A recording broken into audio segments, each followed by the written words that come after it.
The big three. Three anime so successful and inescapable that they were given an exclusive title above all the rest. I'm still kinda new to anime, but even in the schoolyard as a kid, I couldn't escape Naruto, One Piece, or Bleach. And now, even though I've seen a good bit of what anime as a whole has to offer, I still haven't watched any of them. At all. I know tons of people with zero interest in anime who have seen at least one of the three shows before. These are some of the most iconic series in all of anime. So how the hell have I not watched a single one of them yet? Now look, before I continue, I just want to say I know Dragon Ball isn't included in the big three because it's from the previous generation, but I'm still going to include it in this video because it's always been talked about in the same vein as them when I was growing up. I also totally get why these shows are popular in the first place. A lot of people I know have super deep personal connections to them, and it's easy to see why. They've left such a huge mark on anime as a whole, and have had such a lasting impact, inspiring countless newer series that I myself have enjoyed. I feel like every medium has works like these that eventually become such cultural powerhouses that they become almost synonymous with the medium itself. And whether it's movies, TV shows, or even video games, I felt compelled to experience the vast majority of them if I haven't already, but not for anime. Why? Hang in there, Squidward. It's all part of the job. I know this first point's kind of an obvious one, but seriously, just take in how long each of these shows are. I'm not usually someone who minds devoting a lot of time to a hobby, but when someone I know recommends me any of the big three or Dragon Ball, it feels impossible, like I gotta sell my soul to even have a chance at completing them. Maybe it's just a me thing, but I just don't see why I choose to make such a huge commitment when I could watch a bunch of normal length shows and walk away with many different, equally fulfilling experiences. And I'm not saying all long shows are bad, they can actually be great at getting the viewer fully invested into the world, its characters, and everything just because of how much time you get to spend with them. I just personally have a limit, and these guys kinda cross it, unfortunately. Truth be told, the whole X show is too long thing might feel a bit like beating a dead horse at this point, but hear me out. The runtime of the shows, for me, isn't even the main problem caused by the insane amount of content that the big three and Dragon Ball have to offer. The Fitness Gran Pacer test is a multi-stage aerobic capacity test. When a show reaches a certain level of long, it's almost expected that somewhere down the line the pacing is gonna suffer. Each of these shows aired with a super hectic release schedule, releasing an episode most weeks out of the year alongside the source material. So for example, as new episodes of Naruto would release, the manga would also be releasing alongside it, just way ahead. This on its own is pretty normal, most anime kind of operate like this, but adopting this business model with the sheer output of episodes week after week after week meant that these shows would catch up to their source material and run out of content to adapt from. You'd assume the perfect solution to solve this is to just take a break, wait for the manga to get a bit further, and then resume, but hello, I like money. They instead decided to come up with shit-ass ways of circumventing the problem while keeping production going. The first of which being padding is basically just a strat to stretch a show's runtime beyond what it really needs to be. You can use anything, flashbacks, episode recaps, slow dialogue, screaming.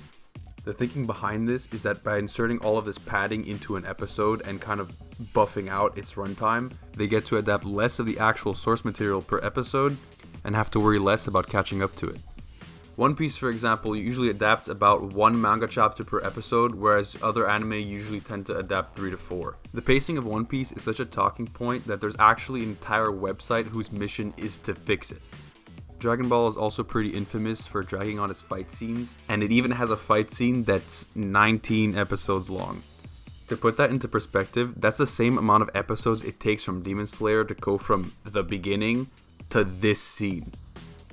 Whereas in Dragon Ball, you're pretty much gonna get 19 episodes of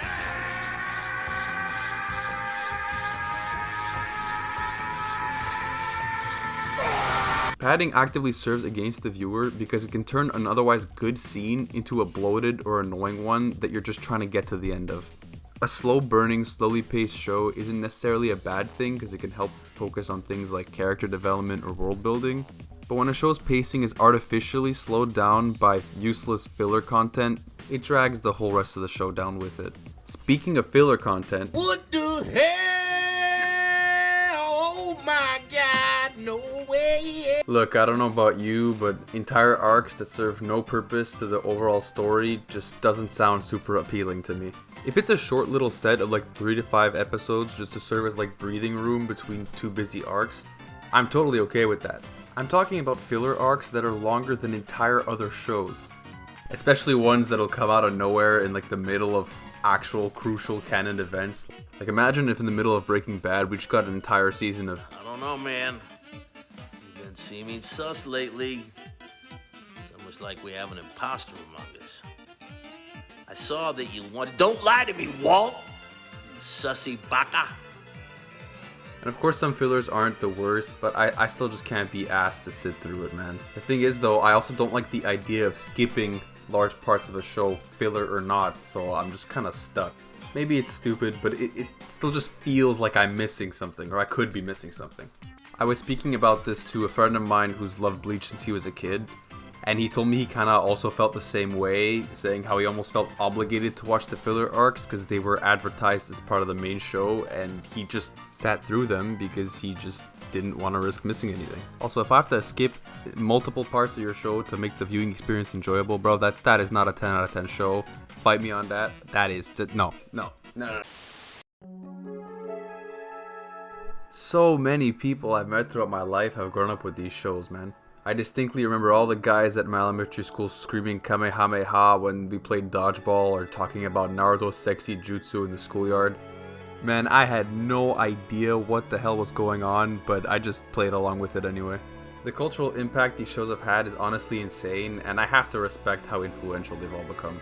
With that said though, I feel like many people kind of look back on them with rose-tinted glasses a bit, and don't really remember any of the bad stuff. When I first started getting properly into anime a couple years back, people kept recommending me to jump into one of the big three or Dragon Ball when they just aren't beginner friendly at all. Tell me though, if you were a total layman, you've never seen anything, you've never seen, Neon Genesis, Evangelion, you've not seen a thing, what are your go-to, here's what you start, suggestions?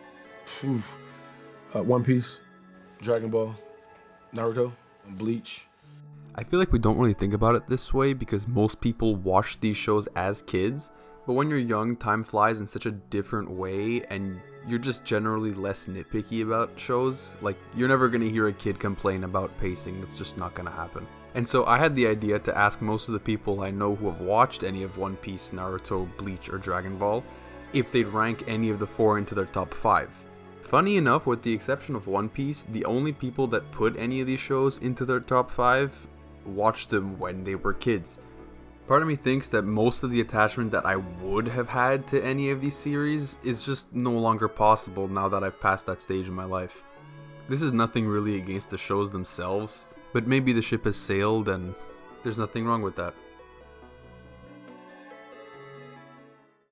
But yeah, that's about it. I hope you enjoyed the video. If you're a fan of any of these shows, don't take what I said too seriously. There's honestly a chance that I might watch one of these shows eventually and that this video might age horribly. So there's that. And hey, if you agree or disagree with me, let me know in the comments below.